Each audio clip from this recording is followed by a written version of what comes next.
তো নির্বাচন ইতিমধ্যেই শেষ হয়ে গিয়েছে এবং আপনারা প্রত্যেকেই জানেন যে বিজেপি সরকার গঠন হতে চলেছে, একটা ভারী ভোটে তারা কিন্তু জিতে গেছে।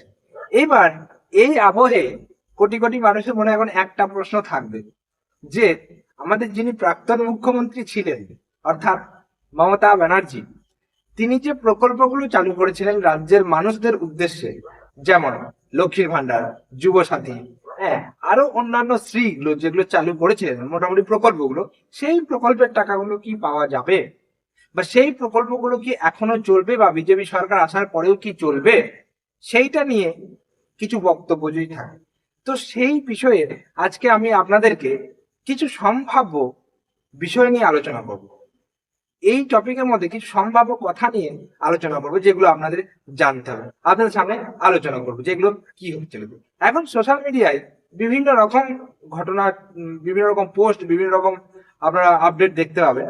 এর মাঝে এই সমস্ত প্রকল্প নিয়ে অনেক অনেক রকম আপডেট দিচ্ছে, আপনাদেরকে সতর্ক করার চেষ্টা করবো এবং সঠিক জিনিসটা আপনাদেরকে বোঝানোর চেষ্টা করবো।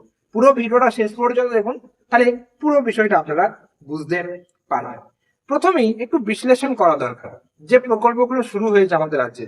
যিনি প্রাক্তন মুখ্যমন্ত্রী ছিলেন, তিনি যে প্রকল্পগুলো শুরু করেছিলেন রাজ্যের কোটি কোটি মানুষদের উদ্দেশ্যে, সেই প্রকল্পগুলো কি মানে বন্ধ হয়ে যাবে? এর বিশ্লেষণ কি? প্রথমত হচ্ছে আইনি বাধ্যবাধকতা। কি বলছে এখানে? কোন সরকার হঠাৎ করে কোন রানিং স্কিম বন্ধ করতে পারে না, এর জন্য ক্যাবিনেট মিটিং এবং বাজেটের প্রয়োজন হয়। 2 নম্বর, বাজেট বরাদ্দ। চলতি অর্থ বছরের জন্য যে বাজেট বরাদ্দ হয়েছে তার টাকা ইতিমধ্যেই মঞ্জুর করা থাকে, তাই হুট করে টাকা আসা বন্ধ হওয়ার সম্ভাবনা কম। এবং নতুন নির্দেশিকা কি বলছে? সরকার বদলে গেলে অনেক সময় প্রকল্পের নাম পরিবর্তন হয় বা ভেরিফিকেশন প্রক্রিয়া নতুন করে শুরু হয়। এতে টাকা পেতে কিছুটা দেরি হতে পারে, কিন্তু প্রকল্প পুরোপুরি বন্ধ হওয়া অতটা সহজ নয়। তাহলে এইগুলো দেখে আপনারা একটু স্বস্তি নিতে পারেন যে আপনারা প্রকল্পগুলো যেগুলো রয়েছে, হ্যাঁ, হতে পারে যে আমি জল বলছি সেটাকে তারা ওয়াটার বলছে, কিন্তু কাজটা একই। সেই প্রকল্পগুলো রয়েছে, সেই প্রকল্পগুলো নতুন সরকার আসার পর আপনারা প্রতিশ্রুতিতে দেখতে পেয়েছেন। 10টা প্রতিশ্রুতি দিয়েছে সরকার, নতুন সরকার মানে গঠন হওয়ার আগে। তো সেই প্রতিশ্রুতির মধ্যে তারা অলরেডি ক্লিয়ার করে দিয়েছে। তো প্রকল্পের নাম পরিবর্তন হবে, যেটা লক্ষ্মীর ভান্ডার ছিল সেটা অন্নপূর্ণা ভান্ডার হবে। এইরকম বিভিন্ন স্কিমগুলো রয়েছে, সেগুলো চেঞ্জ হতে পারে, নাম চেঞ্জ হতে পারে, তাদের অ্যামাউন্টও চেঞ্জ হতে পারে এবং নতুন করে হতে পারে। আপনাকে অ্যাপ্লাই করার জন্য লাইনে দাঁড়াতে হতে পারে, বা ডকুমেন্টস আপনাকে জমা দিতে হতে পারে। কিন্তু রাজ্যে মানে যেগুলো টাকা পেতেন অলরেডি, সেই স্কিমগুলো হতে পারে নামটা চেঞ্জ হচ্ছে, তার রূপটা চেঞ্জ হচ্ছে, কিন্তু টাকাগুলো আপনারা পাবেন, এমনটা আপনারা কিন্তু আশা রাখতে পারবেন। এমনটাই বলা হচ্ছে কিন্তু বিজেপির তরফ থেকে। এখন সরাসরি বিজেপি বলা না, কারণ তারাই এখন ক্ষমতায় রয়েছে। এখন আপনাদের কি করণীয় এখানে? আপনাদের যেটা করতে হবে সেটা হচ্ছে কোনো রকম গুজবে কান দেবেন না, প্রথম।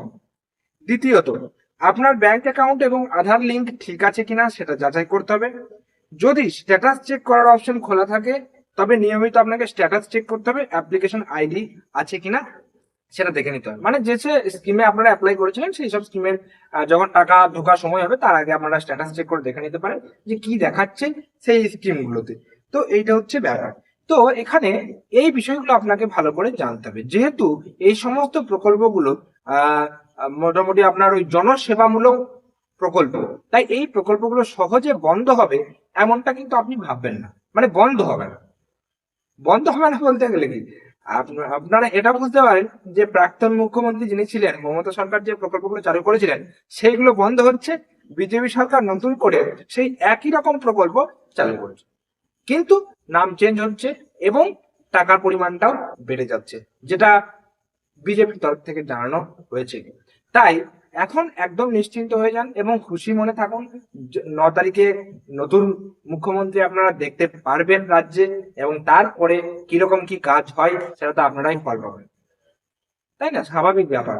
কারণ যে বিজেপি সরকার প্রায় 20টা রাজ্যে রয়েছে এবং সেখানে আপনারা কাজকর্ম তাদের দেখতে পাচ্ছেন, অনেক বছর ধরে রয়েছে কিছু কিছু জায়গায়, আবার কিছু কিছু রাজ্যে ভালো রকম ভোটে জিতেছে।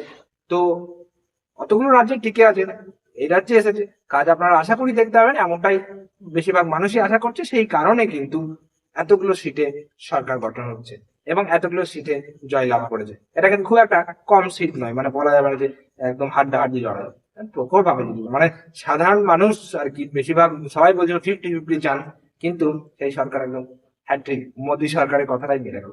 তা যাই হোক, এই প্রকল্প নিয়ে চিন্তা ছাড়ুন এখন, প্রকল্পের টাকা কোনোদিন মানে ডুববে না, আপনাদের নতুন করে প্রকল্পের জন্য আবেদন আপনারা করতে পারবেন, এমনটাই কিন্তু আশা রাখা যাচ্ছে। এটা আমার ধারণা, আমি আমার ধারণার কথা বললাম। আজকে ভিডিওটা কেমন লাগলো অবশ্যই কমেন্ট করে জানাবেন। যদি ভিডিওটা ভালো লেগে থাকে একটা লাইক করবেন, চ্যানেলে যদি নতুন থাকেন চ্যানেলটিকে সাবস্ক্রাইব করে পাশে যে বেল নোটিফিকেশন সেটা অলে সেট করে রাখবেন, কারণ আমরা এই চ্যানেলে বিভিন্ন রকম ব্যাংকিং এন্ড ফাইন্যান্স রিলেটেড, বিভিন্ন রকম ইম্পর্টেন্ট ডকুমেন্ট রিলেটেড এবং government update related video upload করার চেষ্টা করে থাকি।